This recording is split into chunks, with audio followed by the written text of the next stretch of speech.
You're listening to Sit, Talk, and Listen podcast with your hosts, Payroll Rob and Zadie Bauer.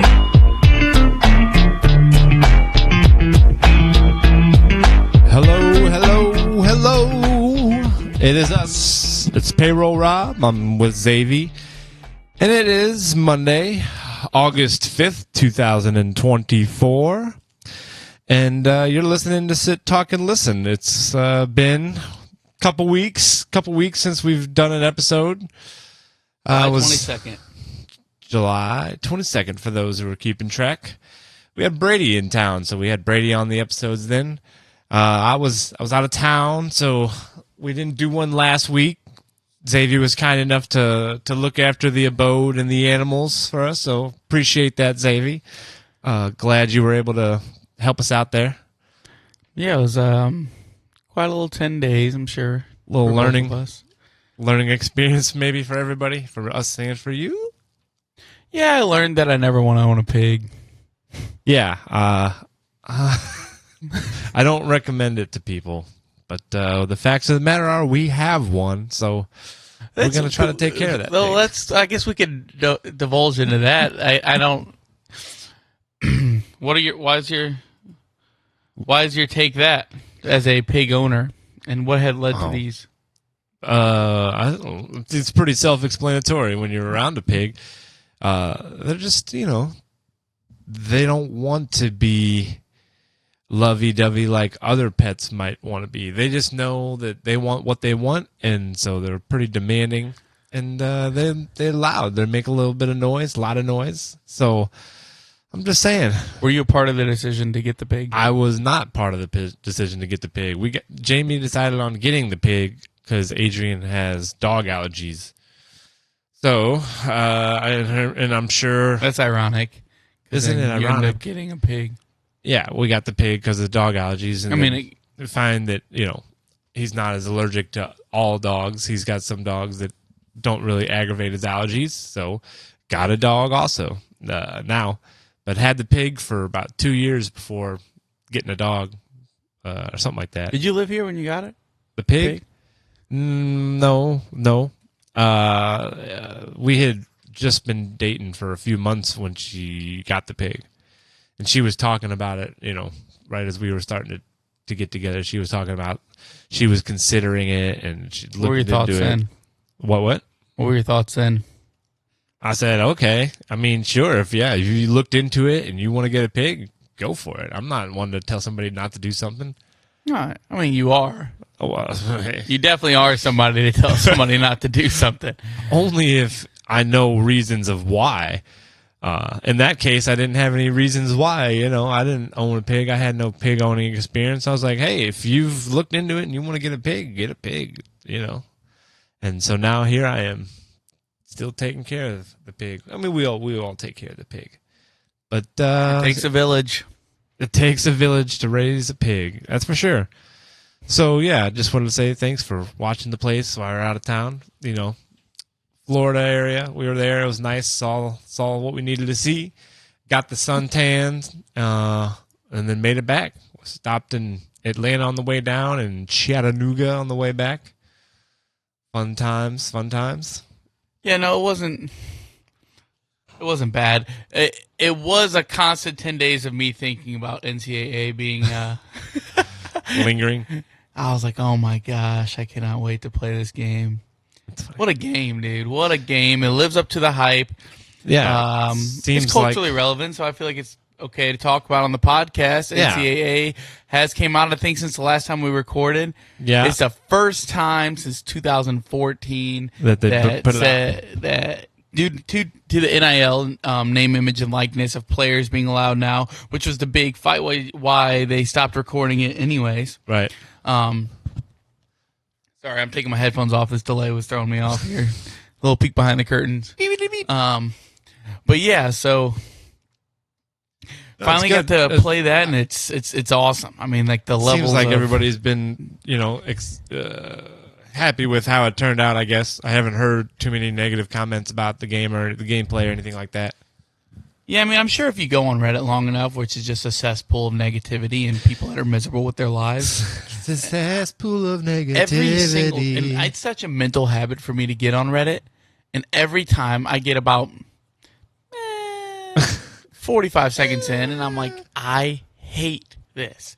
It's funny. It's just so many. It's just go back to the first episode. It's hive-minded thinking. Yeah. And but I don't know. I guess I look at Reddit just like any other social media platform as just purely entertainment to me at this point. Like, it is funny to go on there and then like watch the tracing of like, well, this is this person's thought, and then everybody else is like, yeah, that's right, brother. And then if anybody's got a differing thought, you just negative 85 downvoted to hell. So to me, it just like I enjoy. I'd say enjoy, but I do find it entertaining at times to just go on there and see what the old world of Reddit is up in arms about. I will say I fall victim sometimes to if I see a bunch of downvotes, I won't even read the comment. I'll pile on. I'll throw it down. Really? just for fun sometimes. Yeah, just like fuck that dude. That's funny. I mean, there's been times when I see a bunch of them and then I'll pop the comment open to look at it and see what it says, and if it's like something totally egregious, I'm like, yeah, of course they'll downvote it. But because what is an upvote going to do if it's like at a minus? If it's got 250 downvotes, like what's your upvote going to do? Well, nothing, but it's just about integrity. You want to have a little bit of integrity with your votes. I mean, yeah. So it's like if I don't really disagree with what the person's saying and they're being downvoted to oblivion, I'm not going to just pile on. There are times, I think, but sometimes it's just fun to just pile on. That was a dog piling rule. That was a flag back in the olden days of football, apparently, right? Dog piling on, flag penalty on the play. Piling on, a literal penalty. So I don't always do it, but sometimes I will. And then if I ever do read the comment, I'm like, I could tell why this was downvoted. Yeah, for sure. But I just mean like the posts in general seem to be a lot of, rinse, wash, repeat. I could tell what they're going to say about everything. Yeah. It's like they all start, I imagine it's a lot like 4chan for the right wing. Oh, man. What a mess. We should probably just delete the internet for a while and just let's restart it. Let's leave YouTube up there, though. God, I love YouTube. Yeah, I mean, premium member. Hey, I feel like you gotta be, dude. They hit you over the head with ads so often when you're not and then the whole not being able to close your phone and still being able to hear things. Obviously, so you're premium member as well? No, I'm not. You're not a big YouTuber. Not really. No, I ingest most things just audibly through Spotify. You still get the newspaper, right? That's how you still ingest your news. Brother, if I could, I would. I say if I could, like I can't just pay for the newspaper and have it delivered. I don't have time for all that. It's not quality information, and it's coming to me usually late.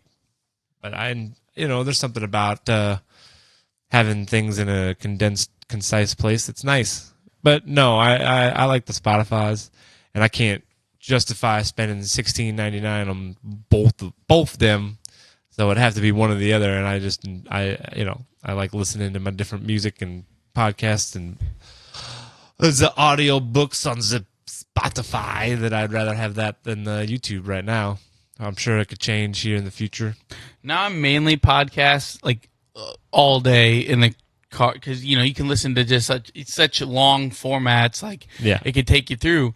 But I have recently in the morning I've substituted energy drinks from playing some music that gets me pumped up, dude, and it's been working, man. I'm pretty riled up by the time I get to work. My 20-minute drive, I'll play some of my favorite Lil Wayne or J. Cole, whatever song's getting me jazzed up that day. And it's like music really does have some natural dopamine release. Like it's this music, yeah. I mean, it should make you feel something if it's good music and it's something that you enjoy. That's the whole draw to it. I have switched it up because even in I was listening to a lot of sports talk radio and whatnot on the way, but anyways, we're bearing the lead here, dude. I hear a lot of listeners are clamoring to hear detailed call of your whereabouts and what you did in those 7 days. You were gone for 10, but I feel like you just spent seven days in Florida because you were traveling. We think that that's what everybody wants to hear. They want to just know every little nook and cranny of our trip. Well, let's hear something about it. You can just do a quick run, a speed run. I'll skip through all my diary of all my days here so I can condense it down for everybody. But, trip down, stop in Atlanta, went to Buffalo Wild Wings for dinner. That was the first time. You have to go to Buffalo Wild Wings in Atlanta, dude. I tell people all the time, you're going through Atlanta, you got to go to Buffalo Wild Wings. Can't get it anywhere else, So we had to go ahead and take advantage of the opportunity. I mean, we were staying right across the street from it, so yeah, convenient. Obviously, had to go. Get down there. We were staying directly on the beach in St. Pete's Beach, Florida, which is next to St. Petersburg. For those that might not know, we were lucky enough to go ahead and take a trip down there. Really, we were kind of strong-armed into this trip. I'm not going to lie, but it's okay. I do love going on vacays. But our friends Katie and Norm were going down. They go yearly with their kids and their family. And next thing we know, Katie was like, hey, I booked you guys a room while we're going to Florida, so you guys have to go. So we went. And we paid for half the room. They paid for half of our room for us. So that was really nice of them. So we wouldn't have been able to do it without them. Got to give them a shout out. So that was cool, though. We stayed right on the beach, like I was saying. So spent, obviously, a real strong majority of the time just chilling on the beach, swimming, swamming. Here's a thought, though. The place we stayed, nice place. Shouts out Bonaire Resort and Motel down there in St. Pete's Beach. So they have 2 swimming pools, and we're probably a 300, 200-yard walk, and you're in the water. What do you feel about that? I guess it's totally different for us as somebody that drove a long way to get to Florida and then, get in the beach, as opposed to these people that are spend all their time in the hotel pool outdoors. I don't know. Different strokes for different folks. I mean, it's completely how do I feel about it? I mean, I think that I would spend a good amount of time at the beach if I was there. I do like beaches, but the salt water, certainly, that's not for everybody. Or sometimes you might spend some time in the salt water. You want to get back. You want to get into a chemically filled body of water as is the motel pool. I guess. I mean, did you get in the pool at all? Nope, I didn't get in the pool one time. I didn't. I don't know. I had the beach right there, and the ocean water was good enough for me. I wonder what the psychology is behind that. I think some of it also is the people tend to have a little bit of an irrational fear against sharks and stingrays and things of that nature. The ocean is dangerous, but I don't think the sharks and creatures in it are the dangerous part of it. You got to look at the statistics. Far more drownings in an ocean. Sure. But the beach, I mean, dude, I could walk probably, I'm trying to think, maybe 50 yards out into the water, and I was up to my chest. The water wasn't even above my chest 50 yards out from the beach. Do you ever get to the point, do you ever swim out far enough that you can't stand? I have, yeah. And I paddled, we had our friends had a paddle board, an inflatable paddle board. And so I would hop on that, and I'd paddle out about, there was buoys that marked the swim beach area, and I'd paddle out, a little bit past the buoys, and then I would turn the paddleboard around and let it float back into the shore while I was just chilling on it and laying. And so that was out there, it was deep. I couldn't touch the bottom with the oar or whatever. Is that unnerving? No, not really for me. I just try not to think about it too much. You're not scared of much, huh? I just think of the statistics, man. May the odds forever be in my favor. I mean, dude. It's funny you bring that up because just watching. I went and watched the Cardinals game last night at my mom's, and for the first, we were watching and they had a whole side screen. Everything was so analytic.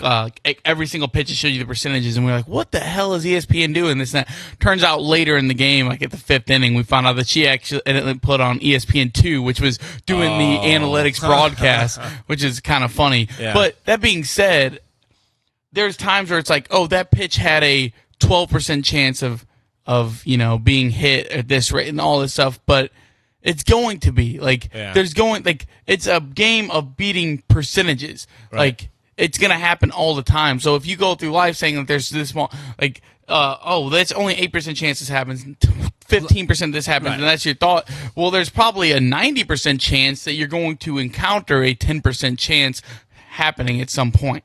Mm-hmm. I mean, Every time you understand drive, you probably have a point. Oh yeah, 1% chance of getting in a car accident. But as that accumulates, you probably have a 90-something% chance of getting in a car accident in your lifetime and being involved in one, right? Yeah. So at some point, it defies the odds. Right. And I'm not saying that just because you know that the odds of it happening are slim, you don't have to worry about anything at all. I'm just saying, like, you're conscious of those things, and you're like, all right, those things could happen, and this is what I would do in these circumstances, but the odds of those happening aren't high enough to where I'd be like, nope, not doing that, or nope, not doing this. I don't know. I just try to weigh things out like that, I guess. But I understand what you're saying. Like, the more that you do something, the odds do increase naturally. And then obviously, even if there's any chance of it happening at all, it could and does happen so often to somebody. So you could be that one-off random chance. Yeah. I mean, I'm not that weary of oceans either. I'm pretty confident in my swimming ability and all that stuff. Granted, that being said, the ocean is the ocean. I mean, you scary nature, no doubt about it. You get I have an appreciation of it, and I try not to. I like getting hit with the waves. Yeah, I definitely enjoy just sitting there and being rocked around by the waves. It was wild though. The last few days that I was there, I'd be getting out, and after I'd been like back into the room and showered, and we were eating dinner or whatever, I'd be sitting there and I'd be still feeling like I was rocking in the waves, like in the ocean. I kind of had that same rocking sensation. So I don't know what that's about. Maybe I'm dying. Have you ever been in the Pacific Ocean? No, nope. I'd like to though. Yeah, I wonder how far west you have to go. Like, a bunch of people our age and like on the East Coast, it's like I feel like the Florida vacation is pretty common and stuff. Totally. I wonder how far west you have to go to where California is their Florida. I'm so glad you asked that, because I asked Jamie that exact question on the way down. I say, where do you think the cutoff point is in the middle of the country that people either go to the East Coast or go to the West Coast to hit a beach? I said it's got to be somewhere around Denver. Yeah, that's what I was thinking. I mean, the drive's probably like, 18 hours from Denver to California? Probably.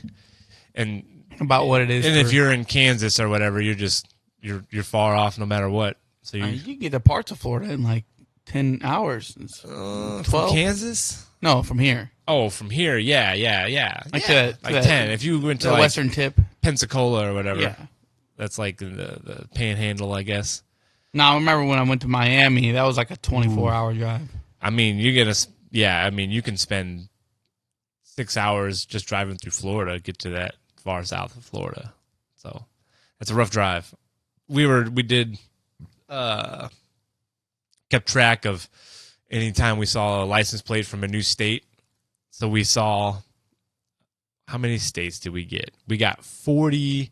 No, we didn't. We got 30. No, we did get 40. 41 states we saw the license plates for, and 2 Canadian provinces.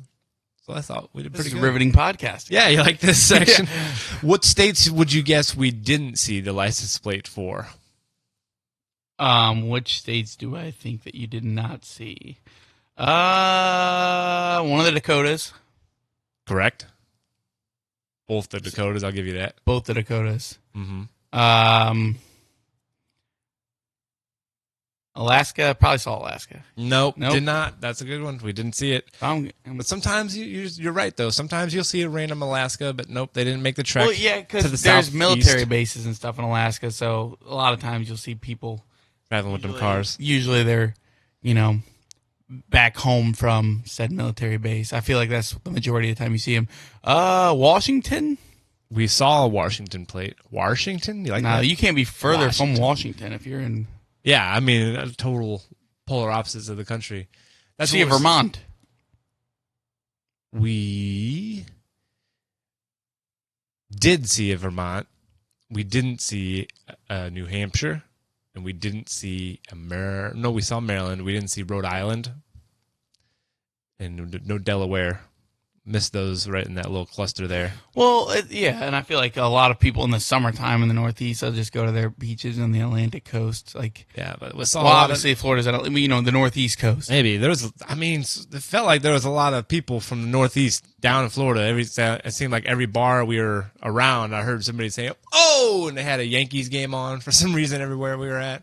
They were reacting like that? Yeah. Oh! Yeah, a lot of Italians, down there getting their tan on. You were watching Yankees games with Italians in Florida. Yeah. And they were making the most Italian noises ever. You see they're walking judge now. 2 outs. Pussies. It's true. Yeah. I mean, this was my experience. And then there was baseball conversation being had, and I remember somebody talking about, the Cardinals had this best player. He was a pitcher, and then he declined out, and he came back as an outfielder, and he was better than ever. And I said, Rick Ankiel? He's like, that's the guy, Ankiel. So I jumped into the little, northeastern. You're talking as these are the most New York guys ever. I'm not exaggerating. This is how the conversation Did they offer sounded. you pastrami? No, they were eating crab, I think. But I'm just saying, dude, this is legit what I encountered. Fucking Rick Ankiel. That's his name. I mean, hey, it was pretty much that strong. Gold chains, I don't know what else to tell you here. This is what I experienced in my part of South Florida. You say enough baseball talk. I want to talk soccer. Baseball's declining. Did you tell him that? I don't care the numbers you show me. Baseball's declining in popularity. That is one thing. Yeah, it was brought to my attention how I guess one of the episodes that we discussed baseball, how you refuted the facts that were presented upon you. This was not Brendan, by the way, before we throw blames around. But he was like, I think it's very funny that Bob was presented facts that went against his, and he said, I stand by what I said. Sometimes you got to. We're talking about the baseball facts. Is that what we're talking about? Yeah. What did I dispute? I just said that it's declining. You said the crowds aren't as interested. Okay. The argument was brought that it could be a local thing, but nationwide, people are going to games. No, I think it's still different though, because numbers don't tell the whole story when it comes to discussing the popularity of a sport. That's all I'm saying. That's all I was trying to say. Numbers tell all the story. Not always. What? Not always. Numbers are the story. That's the only thing you can go to gauge anything on is the numbers, the stats behind it. Well, before numbers start showing, sometimes you have to have a feel on things. I'm just saying, So this is a feeling that soccer's passing baseball. We're not going to get all into this again. Well, clearly we are. Well, I'm not saying that soccer is surpassing baseball right now. What I was saying is it feels like soccer is moving in a direction that baseball is not. And it seems like more young folks and young families are hopping onto the soccer bandwagon. Is all. I know what you're saying. It feels like maybe that's just localized. But again, World Series numbers have declined for the last 4 years, so what's up with that? You know what's not declining? That is the Summer Olympics that is going on right now. That's true. It's true. How much of Olympics have you watched? Not a lot, because I'm never sure. I do like the Olympics. I like the Summer Olympics. It's just usually when I'm watching something that I've been buried in this college football game, but I just haven't. But I've been following it. I've been following it quite a bit. Yeah, a lot of controversies, penis talk, USA basketball dominating. That was us. Depending on which basketball you're talking about. Knocked 3v3 out of the 3-on-3. But that's not real. Which also, did you realize that 3-on-3 basketball was in the Olympics? Be honest. I didn't, but it's like either. we're sending out buffoons. Yeah, that's what Jamie was asking. She's like, are these guys NBA players? I said, I don't think so. Now, you have so many great NBA players that didn't make the team. You'd think, maybe they feel like it's degrading. Like, I didn't make the team. 3-on-3? Yeah. Or they just don't know how to play that style or what? They could play that style. You would guess. Yeah. You think if LeBron, Kevin Durant, and Steph Curry went out there, they'd be like, well, this isn't going to translate well. Dude, no. They would dog walk them. People would have tuned in. Do you think that's why they didn't get NBA players? Because they're like, oh, well, if we do this and then we lose, it's a worse look than if we just don't do it at all? Yeah, maybe. But thinking about it, though, I think I'd rather see LeBron, Steph, KD, some of these guys in a 3v3 than the game we already watched them play all the time. Yeah. Wouldn't that be tell me you want to tune into that? I would. I would absolutely tune into that. But I think, who knows why they didn't do it like that? I don't know. Noah Lyles bringing home gold in the 100 meters for the U.S. Awesome. Simone Biles, incredible. Katie Ledecky, incredible. So there's been some fun stuff. I mean, some controversies, a lot of hoopla around that. Controversy. And penises hitting pole vault. I feel like that's pretty common in the pole vaulter but it's arena. been pretty big. Sure, I mean recency bias, and it happened on the biggest stage for that sport. Pole vaulting, in the Olympics is probably the biggest stage, wouldn't you say? Outside of the World Championships or something, I guess. Yeah, see, this is an argument that I've been getting into. I've taken a lot of heat outside for my takes on. So, if I can get into there's a list. If we can pull up, and I can talk while you look up the ESPN's list of the top 100 athletes of the century. Now, there's a lot of discussion that I've got into amongst my peers and cohorts of this list. And I've taken some flack for some of the stuff that I've said. And speaking of standing by it, I stand on. Do you have the list? We're talking about the ranking of top 100 professional athletes since 2000? Yes, that is the list. Yeah. Have you looked at this? Nope. This is new to me. Okay, see, this is good. So this was published and gosh damn, our producer is getting better because we pulled this up pretty quickly. Published less than a month ago. Yeah, so it is topical. Yeah. Okay, and you see number 1. I do. Banana Lands. And now, very decorated. And number 1 is Michael Phelps on this list of athletes. Now, my take is that, I guess they're just looking at winning as the end all be all. Well, I don't know. Because I mean, there's not a question about obviously he won the most gold medals in that time period. Yeah, but he only plays at the highest stage every 4 years. Well, outside of world championships and other swimming events that were going on in between then. They're counting just Olympic I just think that there should be 2 separate lists because individual sports and team sports are so different. How are you going to compare Michael Phelps' greatness to Lionel Messi or Tom Brady, who are probably 2 of the big LeBron James? Those are Cristiano Ronaldo. These are people who are very, very well decorated in their team sport. I would say in the world would probably. Tiger Woods. So to round out the top 5, just to anybody that didn't see it, we got Serena Williams, number 2, Lionel Messi, 3, LeBron James, number 4, and Tom Brady, 5. Tom Brady, 5 is just nuts to me. He won 7 Super Bowls since 2000.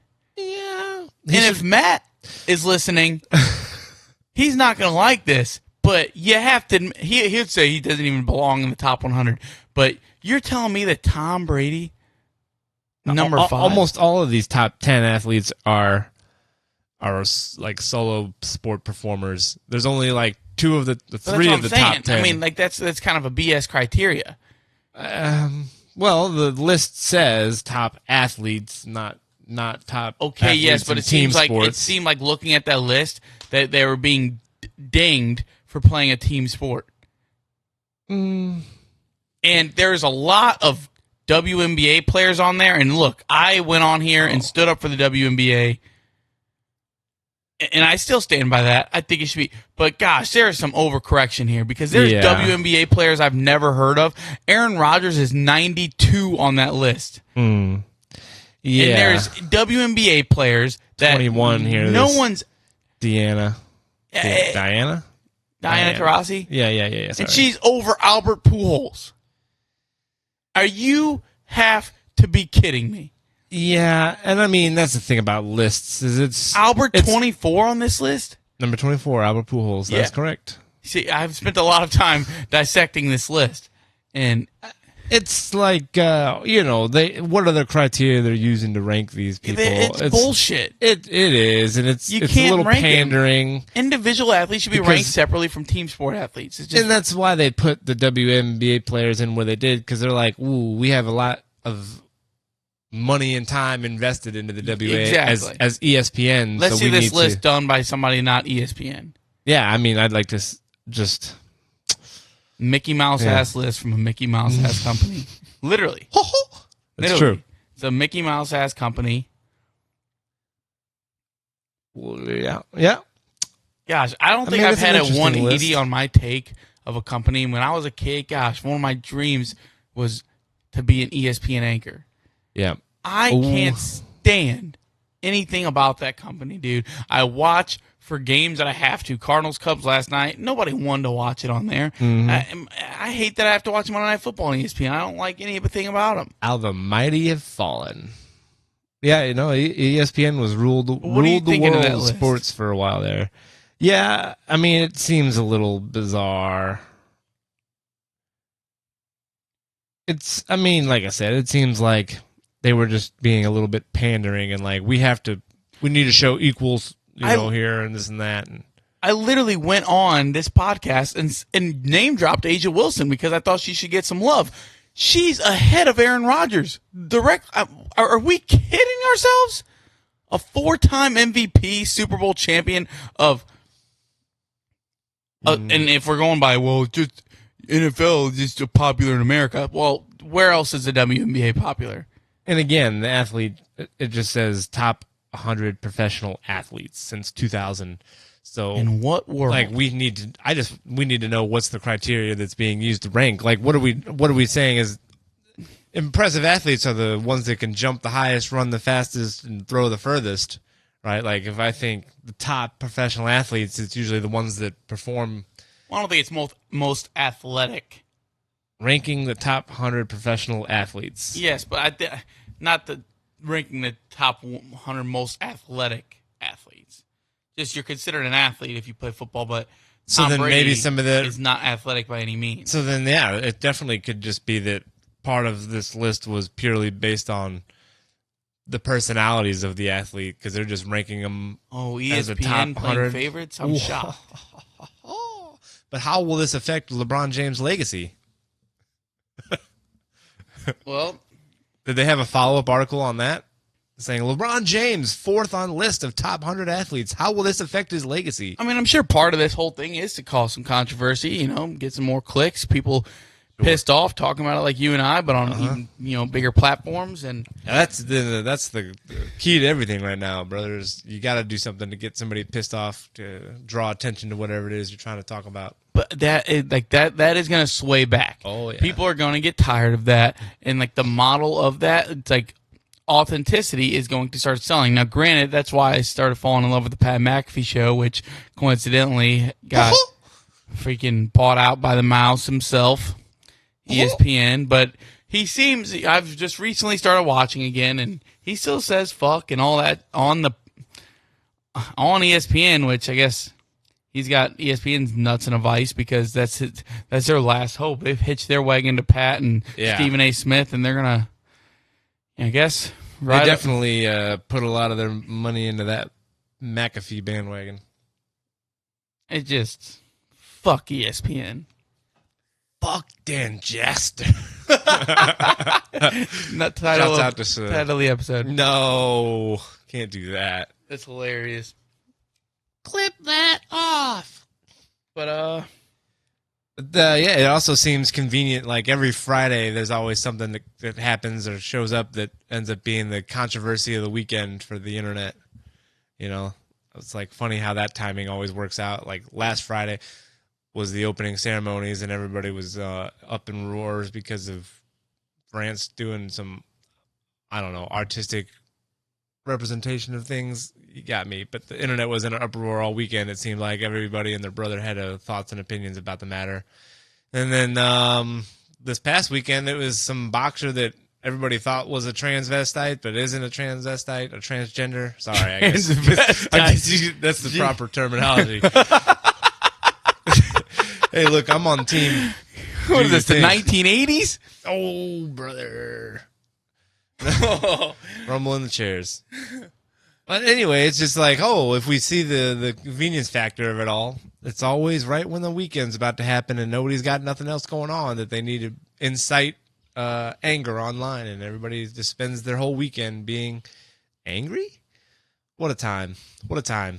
Well, I have a strong suspicion that people are going to get more and more angry.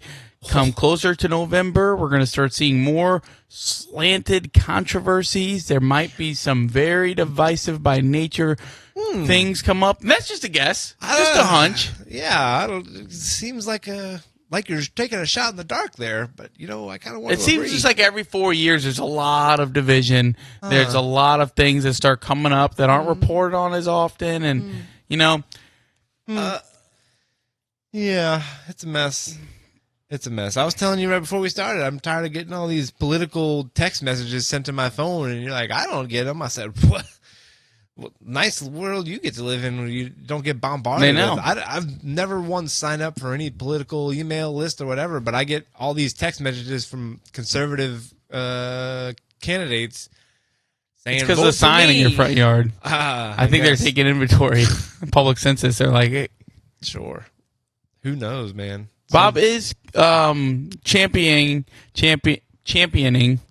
the Republican Party this year for governor. Yeah. Oh, yeah. It's proudly displayed in his front lawn. So much love. And the guys that enjoy flamethrowers. So a few Republican senses see that sign in your front lawn and want to, target advertise you, sue them, sue them for assuming that you want to see that. You're championing this. What's his name? Something about Bill. Bill Engvall. Yeah, I think that's it, dude. Billy E. Oh, dude, his commercials are hilarious. Yeah, it's something We're else. gonna flame torch the leftist border agenda. The border cross. So this is how he plans on taking care of the issues. It's hilarious. But I mean, we can kind of. So let's let me get your thoughts on that. So yeah, my neighbor, she's got a bunch of her signs for her political ideas and her choices sitting in her front yard, and then it goes their yard, a driveway, and then there's probably about a 5-foot gap of grass on the other side of her driveway that is her grass still in her yard before it then transitions into our yard. So she's got all of her signs on the one side of the driveway, and then takes this other sign for this governor, this candidate, Bill Barr or whoever. Engvall. Yeah, Billy Engvall. and puts it in that little gap of grass that she has on the other side of the driveway, right on the edge of the property line. It looks like it's on their lawn. And it's right near the street too, so it's real clear and obvious. So to me, it's like, yeah, she's clearly putting that there to make it seem like that's on our lawn. Yeah, and I've told you I've thought that too. Yeah, because it's 100% what she's trying to do. And it's like, what do you... Because she has 2 signs for this guy now. She has one in her yard proper, and then one just chilling out halfway into our yard. Well, like I said, on the border of our yard and her yard, but technically in her yard. But it looks like it's in ours. It's ridiculous, and I just I'm not gonna. What the hell am I gonna do? I don't care enough to go out there and make a mess of it, or take it out and move it, or put a sign up blocking it or anything. I just don't care that much. What are these signs for anyway? To tell people what you're about?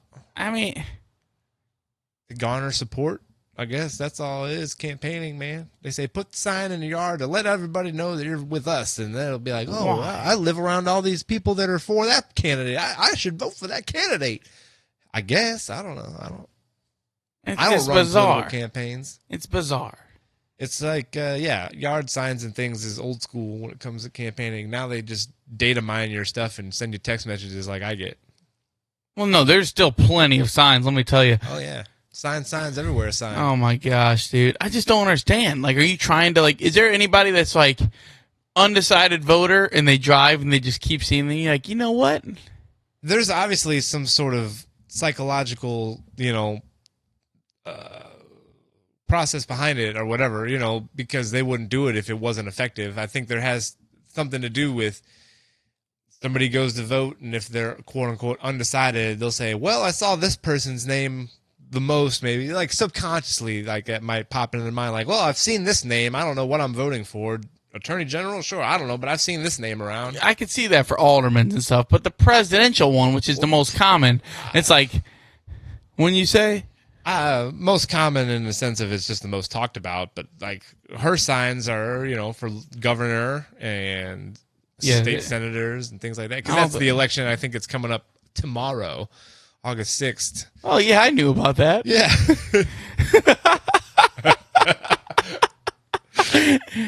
Oh, I'm sure my life will be affected very drastically one way or the other, and I'll find out tomorrow night. That's what everybody wants you to believe.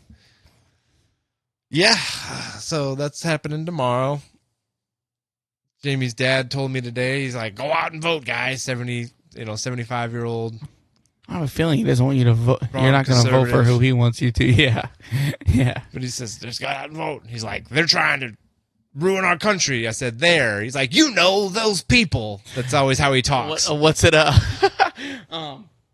What's happened to us? What have they done to us? What did they do? Yeah. Now, that's true, though. Like, if you're about to die and your first thought is, at least I don't have to go to work tomorrow, that's fucked up. What have they done to us?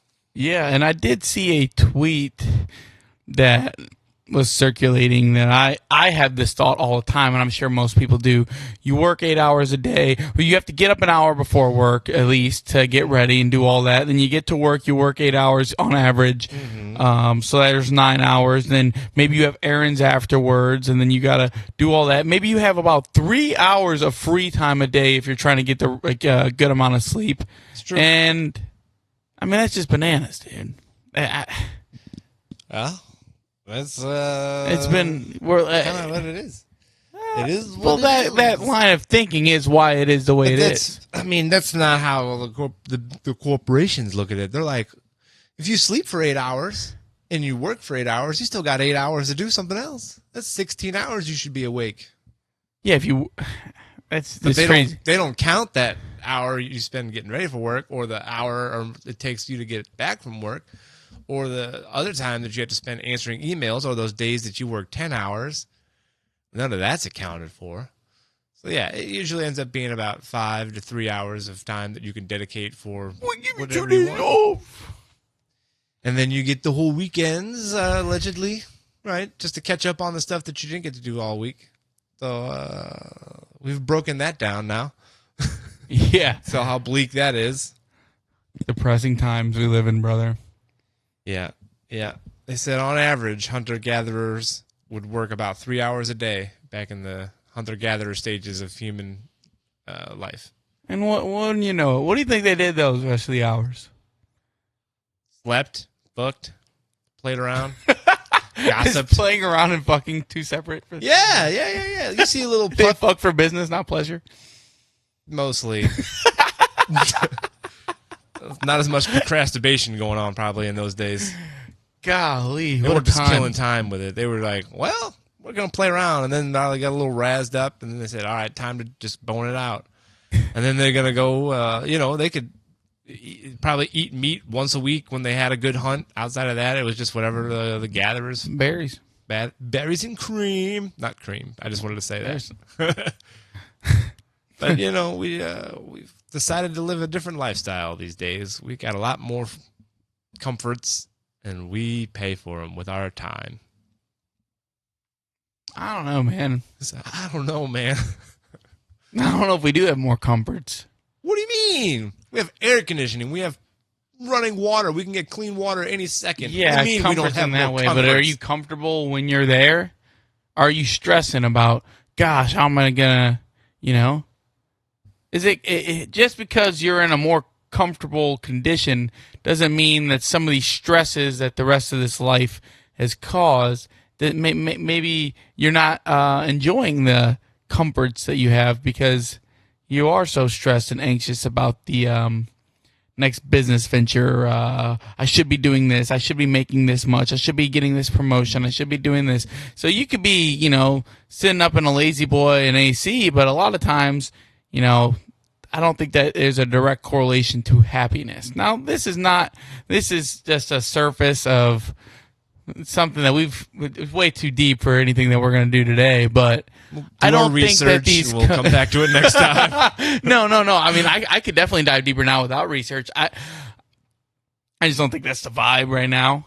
No, I don't know. It's hard to say, right? Because Because when we weren't when human wasn't comfortable, we were always thinking, how do we make ourselves more comfortable? How do we make this living We're still situation? doing that. Exactly. So it's So like a how never are we? ending. Exactly. I'm sure we crossed the threshold at some point. And your No brain going back adjusts. now. You get used to the body is incredible. Like, do you think that they were as uncomfortable back then in the heat as we are now? Probably No. not. No, they weren't. Of course not. But a lot more worries as far as is this water I'm drinking gonna kill me? Is this food I'm eating gonna kill me? Those were a lot more concerning to them than it is to us now. We're more aware of what's going to kill us, obviously, and what's we're safe still and doing what's it. not safe. Yeah, sure, of course. I mean, We're just killing ourselves now. we've gotten really good at killing ourselves. Yep, making bombs that can just destroy entire Not only cities. that, just in the food that we eat. I mean, everything. It's a That's what I'm slow, saying. I was cancerous just going over process. all the different stuff that we've come up with, just good at killing ourselves. But it's all in the name of profits, I guess. Get rich or die trying. That's Hell yeah, brother. better pick yourself up by the bootstraps and go out there and make that money. Oh, man. What a world. What a time to be alive, as they say. Interesting times. There's about to be a crash. Recession. I guess that's what the word on the street is. I haven't heard or looked into anything much today more about it, how it's been going for our market, blah, blah, blah. We'll do some research and we'll let you know how that's going next week. Unless the whole world is plunged into darkness because of a massive global economic crisis. We'll see if it happens Learn in to a week. swim. Okay. I mean, okay. Okay. It's Yeah. just a reference to the Tool song, I know. I'm hip. in which the world's ending. Yeah. Don't patronize my takes and thoughts. What we would do. So, I think it's about time. Not really a good segue, but Time. to read last week's synopsis. Yeah. Well, not last week's, but the 2 last weeks, episode. yeah. Brady was in town. It was And the a little funny side note that Clay Thompson episode. the Clay Thompson episode was originally released as The Clay some Thompson other episode. Clay Thompson. I don't know who. The artist formerly Bob known was confused about what Clay Clay Thompson, me and Brady were talking about. He's talking about Clay Thompson from the accounting firm, but we were talking about NBA Clay Thompson, who spells his name with a K, not a C, that was originally released on the... That AI is crazy when it comes to... So this week's synopsis, or this episode's synopsis is... Welcome to Sit, Talk, and Listen podcast. Our first special guest, Brady, is in town, and boy, did we kick things off with a bang. Bang, bang. From Cardinals and baseball chatter to a whirlwind tour of current political absurdities.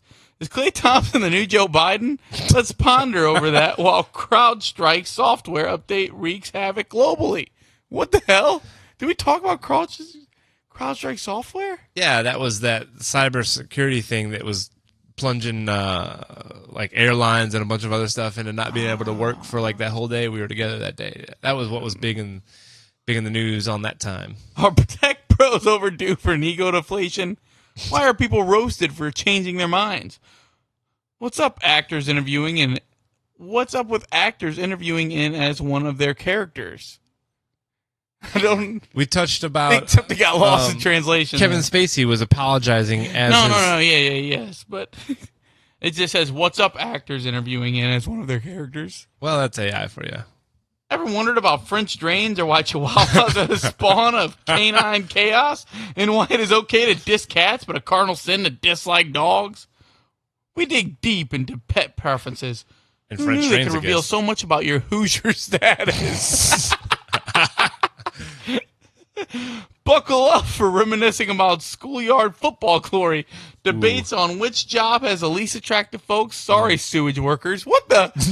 We didn't say sewage workers. Hey, I have to do that one in there. They got some thoughts on sewage workers.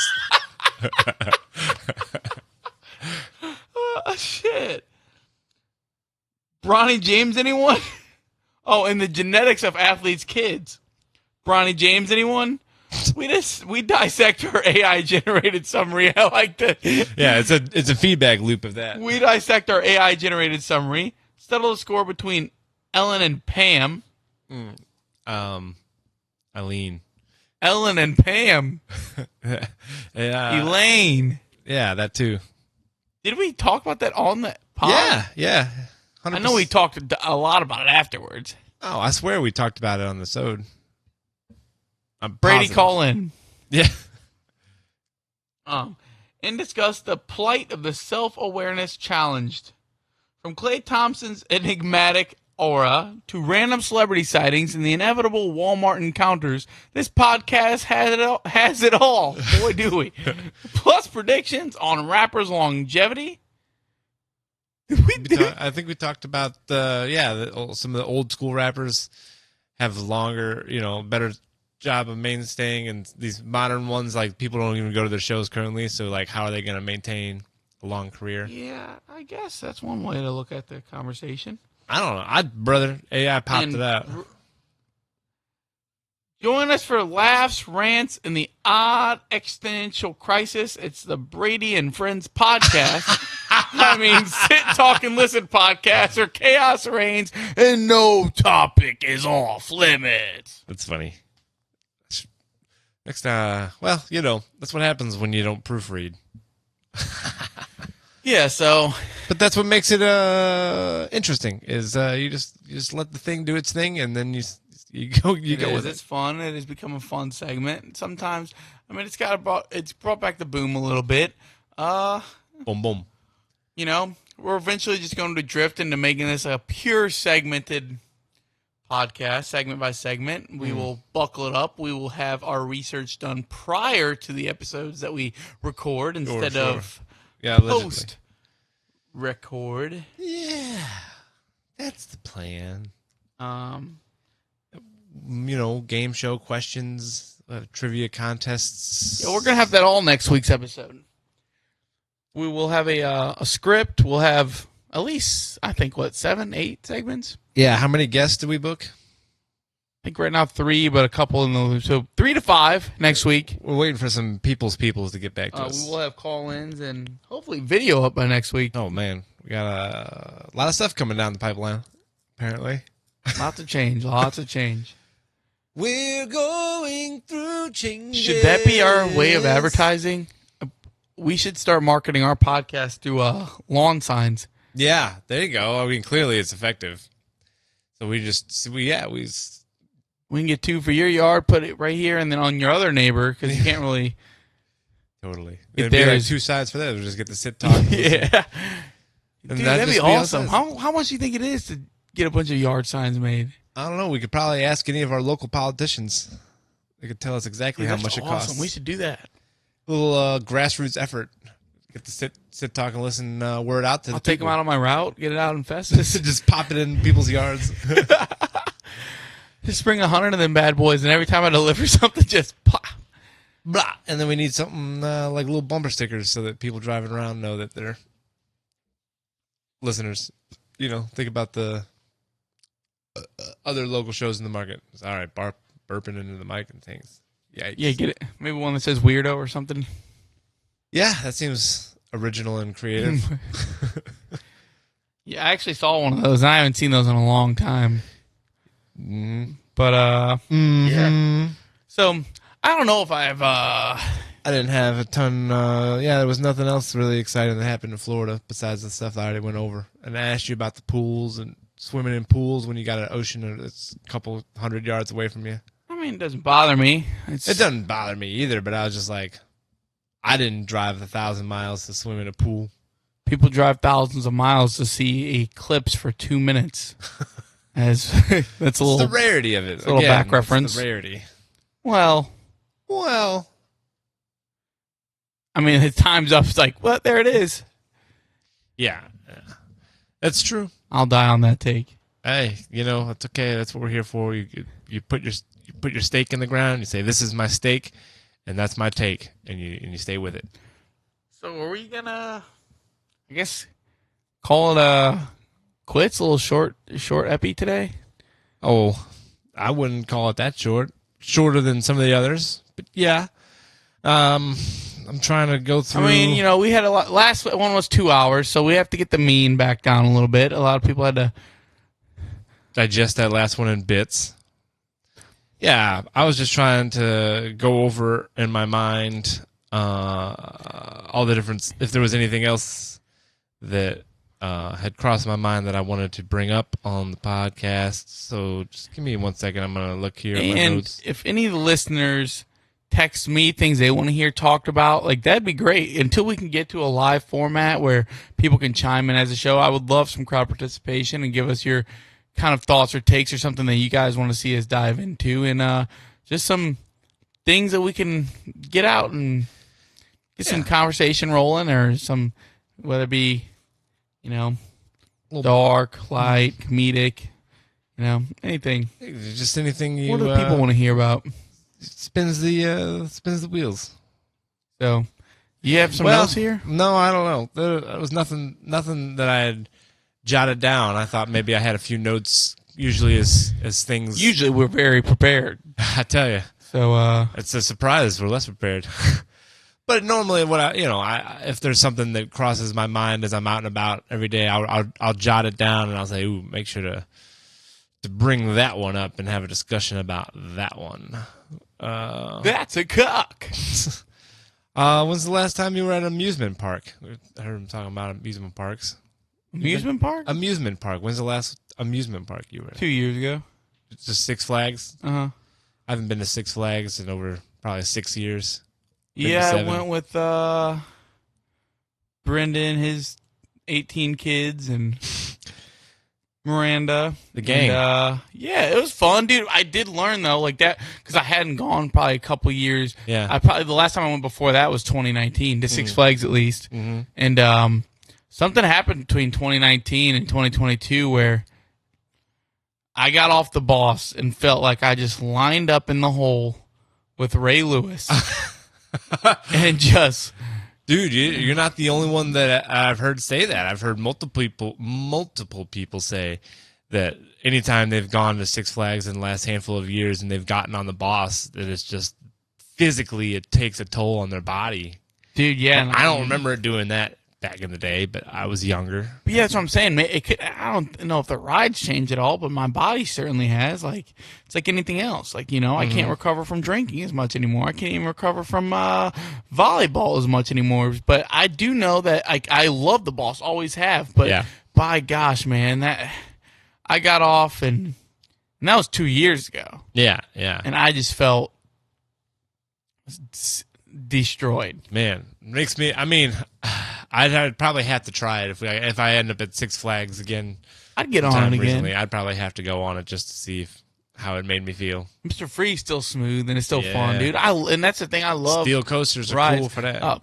Pardon My Take just did they do like Mount Rushmore things, and they did today the Mount Rushmore of things they wish they weren't too old to do anymore. And riding roller coasters, I don't think we're too old to ride them, but not enjoy them the same. Like, what about all right? What about for us? If we had to think of 4 things. I just listened to their whole thing, so a lot of their picks were. But they're older than us, so it's a little. Well, they're 38. I'm thinking of the OG PTI guys, I guess. Pardon My Take. Oh, not Pardon the Interruption. Pardon My Take. Barstool. Jesus, the most popular sports podcast in the world. That's nice.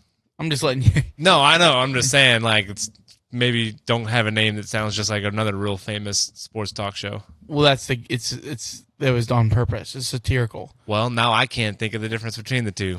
Pardon the Interruption, and Pardon My Take was a collaboration of First Take and Pardon the Interruption, because they were making fun of those shows. Well, it was purposely done.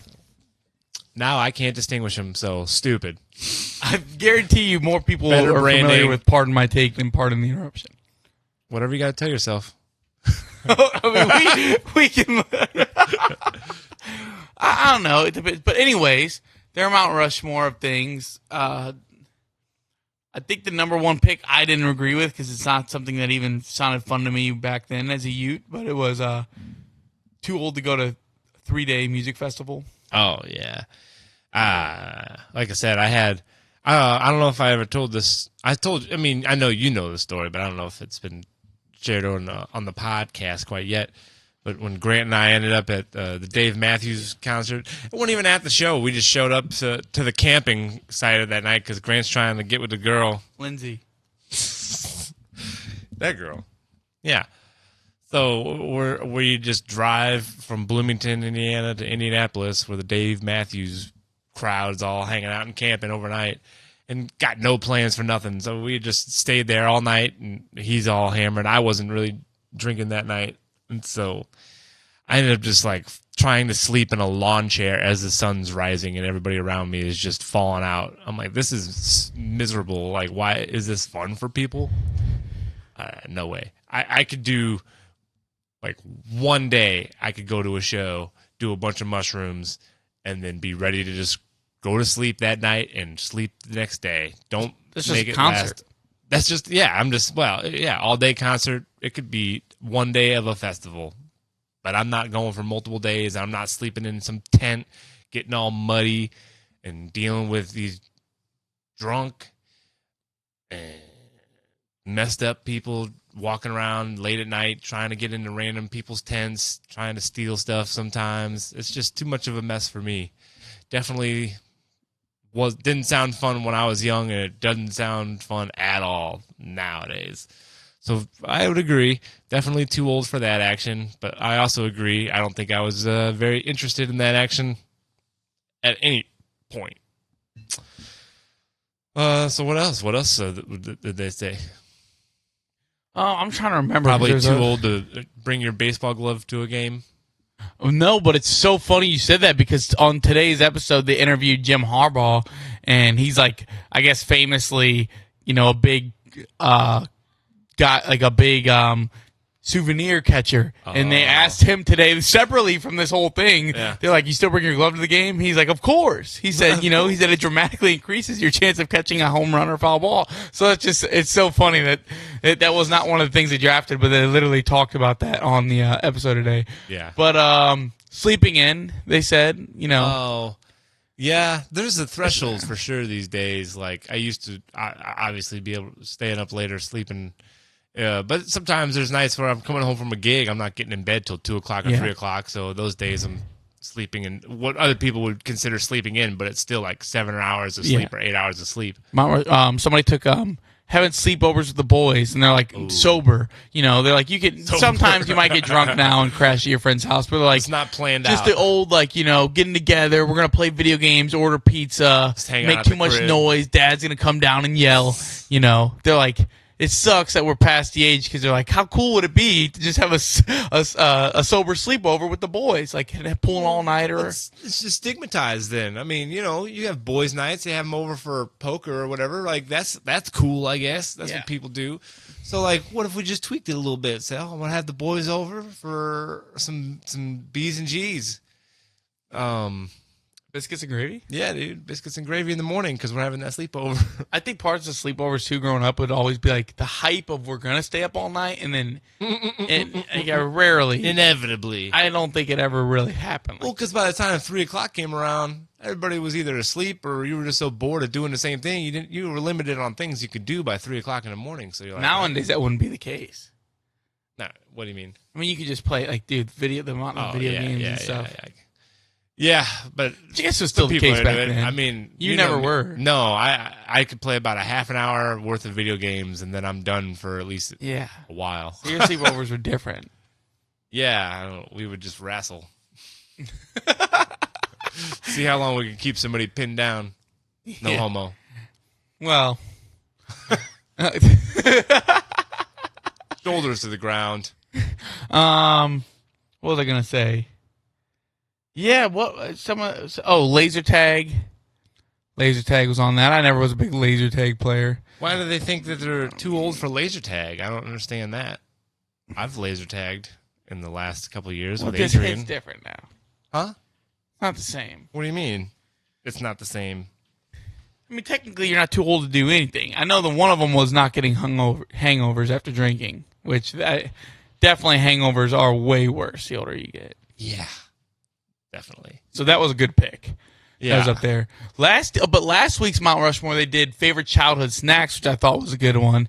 And what does that mean? Like a snack that you ate as a child that you don't really eat now because of what? Just like stuff, like snacks that you'd come home from school and eat. Like, you're being way too literal with this. Well, brother, I'm trying to figure out what I should be picking here. Well, that's up to you. That's your list, and then everybody votes on who they think had the best list. Like, for example, somebody picked cheese sticks, and the number one pick was Nutty Buddies. And they even said they still eat some of those now, but childhood, if you're associating I want to go to this friend's house, they have the good snacks. What were those snacks? Rich people food. Nutty Buddies are an elite childhood snack. Mm-hmm. Yeah, it's true. Hey, look, if I went to a friend's house and they had a cabinet that had just snacks in it, and I said, "Oh, these people got it going on," because I always just equated that if you had a snack cabinet, that means you had money. We didn't have snack cabinet. We might have a bag of chips sitting on top of the refrigerator. And if you ate one of those, your hand was getting chopped off like Chubbs from the alligator. Those are my chips. I need those for my lunches. Ooh, we don't have to eat around here. Yeah, different. I mean, I think, but we don't have to go down that rabbit hole, but. All right. Fruit snacks. They're tasty. I don't know. See, you're a bad person to do the childhood snacks with because, like you said, you didn't have a lot of childhood snacks, dude. Yeah. That's why I was trying to think of what. Definitely some Nutty Buddies for show. Sour cream and cheddar chips, they're always a good little go-to. Pringles were taken on there. Pringles are good. And they specified barbecue original sauce. Buy us, we always would go and help her on Fridays because our grandparents, they lived next door to us as we grew up. My brother and sister, mostly my brother and I were in on this action. But she'd come home, she'd go grocery shopping every Friday. That was the routine. And so when she'd get home on Friday, we knew that she'd been grocery shopping, so we'd see her car pull up, and we'd run out and go help her bring all the groceries inside. Well, it was a nice thing to do, but also we knew that what was waiting for us was little snacks and doodads that she got for us at the grocery store, whether it be Pringles or sometimes little individual snack cup things of ice cream. You know what I'm talking about? The little ice cream cups. Yeah. They give you at a hospital. Joe would get little Go-Gurts. She'd get Go-Gurts for Joe. So we'd go over there and we'd pretty much clear out all those snacks in the first night of the day. We'd help unload it and then just eat all those couple little snacks that she bought for us on that first day. And then did the same thing again the next week. Man. Shouts out to the grandma for getting us a we few had a lot of different experiences, I guess. But, at times, there was definitely some overlap. Being in the same neighborhood, there's shared experiences, obviously. Yeah, and then I think, once you get to the age, what were you buying once you got to the age where you were buying your own snacks? Pizza. Pizza? 100%. That's not really a snack. My world it is. I just remember going to the hardware store with, Ryan Foppy, Nick McLaughlin, Dominique, and we'd go to that, what was it, True Value hardware? Yeah. Yeah, and we'd get the Fruities. They'd have the Fruities. Oh, yeah, and that. Or then Grant and I would go to Gustine Market and get the Mr. Jones Foo Berry sodas. Mr. Jones and me. So, is Gustine Market, is that still around? Yeah, I don't know if it's called Gustine Market any longer, but it's still there. It's more put together than it was. Well, I don't like that. I wanted to. No, my Gustine Market is not gentrified. It's gentrified now, brother. Oh my gosh, everything because they sell wine for the bougies. You got to have wine available if you're. That whole Tower Grove South is pretty gentrified. Yeah, I mean the house that I grew up in was remodeled and sold for $500,000. My dad couldn't even get $90,000 out of it when he sold it. To put it in perspective. Yeah, they remodeled the old Miami house and it's Airbnb. Is it? Yeah. That's fun. I think it's $300 something a night. Jesus. Yeah, it's something like that. That's crazy. There's no way it should be that much. You're not within walking distance of really anything. I mean, I don't know. Maybe I'm wrong. My dad and mom both listen, so they could text me afterwards, let me know. And we really will do some research on this one. They can let me know. I think they saw whatever it was. Interesting. Not my Miami. Not Miami I knew. Well, but I did love that neighborhood. I mean, yeah. I Good for what it was. I mean, we didn't have any real problems. Not really. Nothing super crazy, I would say. Not as crazy. Fights with the neighborhood kids. Yeah. What's a neighborhood without any neighborhood fights? Yeah. Boring. We should have walked around with our hair slicked back like some greasers. Cigarette pack tucked into the sleeve. Cards in the fucking bike spokes. Roll up on another Sandlot kids playing baseball. Dude, I really do wish that it was like. I mean, we play a lot of pickup sports, but I wish. Yeah, and even in our time, it was more difficult to try to arrange. Get everybody together at a certain time to do a game. Scrolling through the Holy Family Buzz book. Like, yeah, dude. Fuck, we're gonna have who to do you call. think? Yeah, who do you think we'll get? Let's try. Who would you guess is gonna win? Or not win? Who's usually the one calling everyone? Was it me? I remember doing it sometimes. I remember doing some calling too. I feel like it was like we'd split it up. Like, all right, you call these people, I'll call these people. We were pumped though. You got 6 you could, but 8 was like ideal. Yeah. You want all-time quarterback. 7. Like all-time quarterback 3-on-3. Mm-hmm. Gosh, man. Yeah, you knew if you could get like the Wards involved, and if you can get the Bowers involved, that you would have a few numbers there, 100%. Dude, Katie Ward was a beast too. All Solid the Wards athlete. could hit though.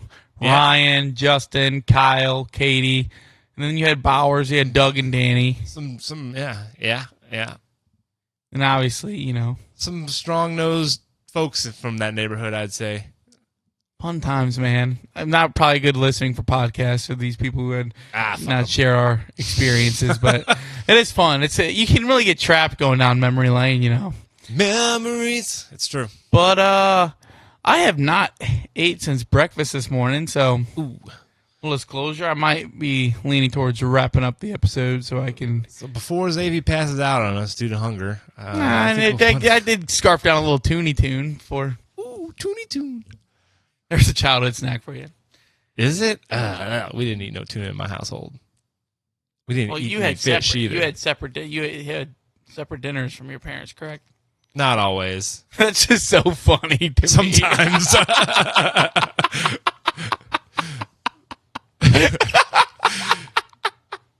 Like your dad had steak, you had Salisbury.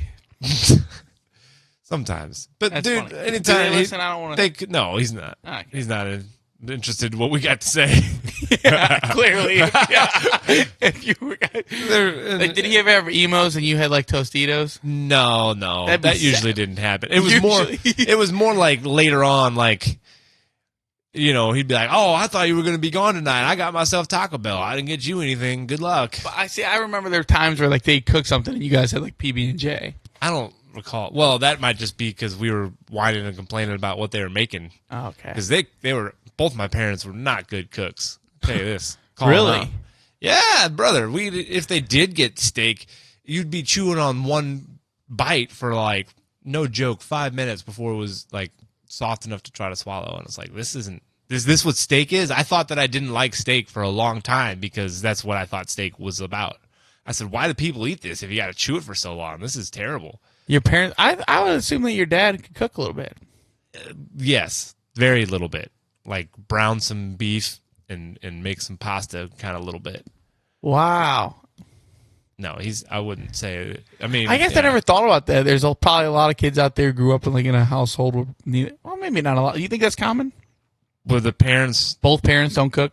I think it's definitely more common now than it was even when we were kids. I would guess that, yeah. It's almost to the point where it's bad. I mean, it is bad. It's really bad, and just because if both parents don't know how to cook or don't care to really learn how to cook, then what ends up happening is they buy frozen meals or they buy fast food or they buy most things that are already prepared, and most of those kind of things are the worst for you because they have to put more preservatives in that to keep something that's already been prepared, and then you freeze it, you unfreeze it. Cooking is not that hard. It's just like anything else in life. It takes practice, and a lot of people assume that if they try something and they fail at it the first 1, 2, or 3 times, then they're like, well, I'm terrible at it. I can't do that. I'm bad. I just won't do it. They struck a chord with you. What did? This lack of cooking. Oh, the people quitting. We were just having a conversation, so I'm just making a point. I agree. I think that you see that more than more now than you did before too. Not just the cooking, but the giving up on something sooner, because people are more afraid to be teased when they're not good at something, right? Yeah. And it's easier to be teased wider, like, you know, you get put on the internet on blast and it can be there forever. So if somebody tries something and they're not good at it, they're instantly like, well, I'm just not good at it. And that's their excuse forever, instead of being like, just put a little bit of practice in here and there. Be okay with not being good at something, I guess, is really what I am trying to get to. I agree. Especially something so like necessary as understanding cooking and understanding, you know, why it's important. Like, you eat every day. People eat every day. You're going to eat food almost every day. Do you want to always have to be reliant on another person or another business or a place to provide you with something that you feel good eating? No. So I feel like that's such a skill that people are way too comfortable being like, well, I'm just not a good cook, I think. That's all. I guess. That's all. Heck. I mean, it's a skill learned. You're not like born with like a natural ability to cook or not. Yeah. I mean, granted, there's people are going to be more inept because they probably grew up around it, maybe, you know. Yeah. Or some people who Monkey took more see, of an monkey interest, so they paid more attention to what their parents were doing or whoever they were around. But it's not like, oh, I'm just a fast runner. Like, I'm born with a cooking ability. And maybe like people have, but like, it's a learned thing, just like most other human things that we have to do are all learned. You know, we're not born learning how to ride a bike or anything like that, but a lot of people learn how to do that. Yeah, I agree. But yeah. Anyway, a little sidetrack conversation down the path of humans not knowing how to cook for themselves much these days. Sad state of affairs. That's all right.